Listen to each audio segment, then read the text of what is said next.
এদেশের রাজনীতিবিদরা ভাগ করে লেছে যে ইসলামটা পুত পবিত্র জিনিস, আমরা হুজুর মসজিদ ও ইসলাম ডলে বইয়ে থাকেন সুবহানাল্লাহ কইলাম।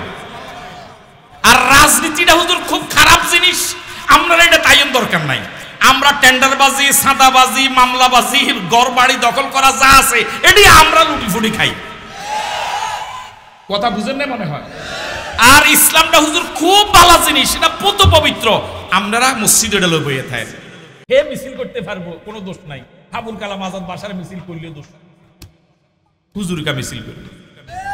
কথা বুঝেন নাই? কি এক ঝামেলা। এক লোকের মা বাপ মারা গেছে, কই লেখেন তো মা বাপ মারা যাওয়ার পরে এখন জায়গা জমিন দুই ভাই ভাগ করবে, ভাগ করছে। এখন সর্বশেষ রয়ে গেছে একটা গাভী। কি আরো আসতে কর, আমার শরীরটা আজকে কেন যেন ভালো যাইতেছে না বুঝি। এখন গাভী এটা ভাগ করবে কেমনে? ভাই তো দুইজন, বড় ভাইরা তো একটু চালাক হয়, চালাক বলা যাবে না, মানে দুষ্ট। তো ছোট ভাইরে বুঝ দিছে, দেখ গাভীর সামনের অংশ খুব পুত পবিত্র, পিছের অংশ কথা কয় না লাদে, এরপরে কি এটা খুব ঝামেলা, খুব ময়লা, দুর্গন্ধ। আমি তোর বড় ভাই, আহারে তোর প্রতি আমার মায়া, এই জন্য আমি পিছনের অংশটা নেই, ময়লা আবর্জনা, তুই পুত পবিত্র ছোট ভাই, তুই সামনের অংশ নেই, তুই বালাডা, এখানে কোনো ময়লা আবর্জনা নাই। ছোট ভাই তো বড় ভাইয়ের এটা ফার্ম বলা যাইতে পারে মনে রাখে, এটাকে ভালো মনে কইরা সহজ সরল মানুষ, আবুল মানুষ, রংপুরের মফিজ, সে মনে করছে তো ভাই ভালো বুদ্ধি দিস। এবার সে প্রতিদিন ফ্যান খাওয়ায়, খের খাওয়ায়, ঘাস খাওয়ায়, কত কষ্ট করে। ছোট ভাই আর বড় ভাই সকালবেলা কথা কয় না দুধ গান লই যায়।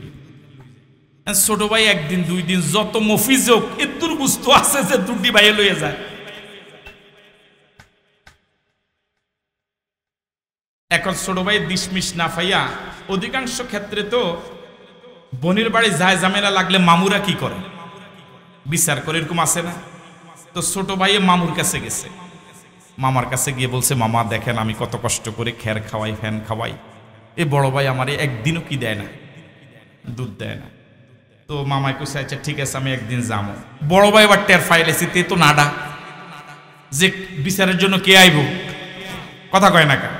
হেতে একদিন দুধ দোয়াইয়া কয়েকদিনের দুধ জমাইয়া মামুর কাছে পাঠাই দিছে। মামুর কাছে গিয়া কো, মামু আমনে দুধ দরকার, আমনে তো ফতুয়া দেওয়ার দরকার নেই, আমনে দুধ যা লাগবো আমি দিয়ালাম। কথা বুঝেন নাই?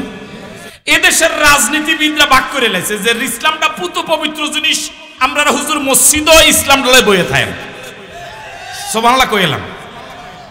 আর রাজনীতিটা হুজুর খুব খারাপ জিনিস, আমরা এটা তাইন দরকার নাই।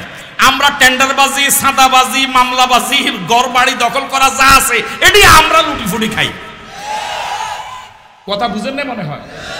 আর ইসলামটা হুজুর খুব ভালো জিনিস, এটা পুত পবিত্র, আমরা মসজিদে ডলে বইয়ে থাকেন। আবার কোন হুজুর যদি একটু ফতুয়া দেওয়া শুরু করে যে না ইসলাম আর রাজনীতি এক জিনিস, ওই হুজুর এসি দিয়া, গাড়ি দিয়া, বাড়ি দিয়া হুজুর মুখ কি করে লাগে বুঝেন না মনে হয়। হুজুরে বুঝা যে হুজুর আমরা এরকম সেতেন, আমরা যেটা দরকার এটা আমি দিলেই তো হইল। কয় কোটি টাকা আপনার দরকার, আমি আপনার টাকা দিব, পদ দিব, আসন দিব, আপনি বইয়ে থাকেন, ফতুয়া দেওয়া দরকার নাই। আমরা যেটা কইছি ইসলাম আলাদা, রাজনীতি আলাদা, আপনি এটাতে থাকেন। আসেনি আপনারা নাই?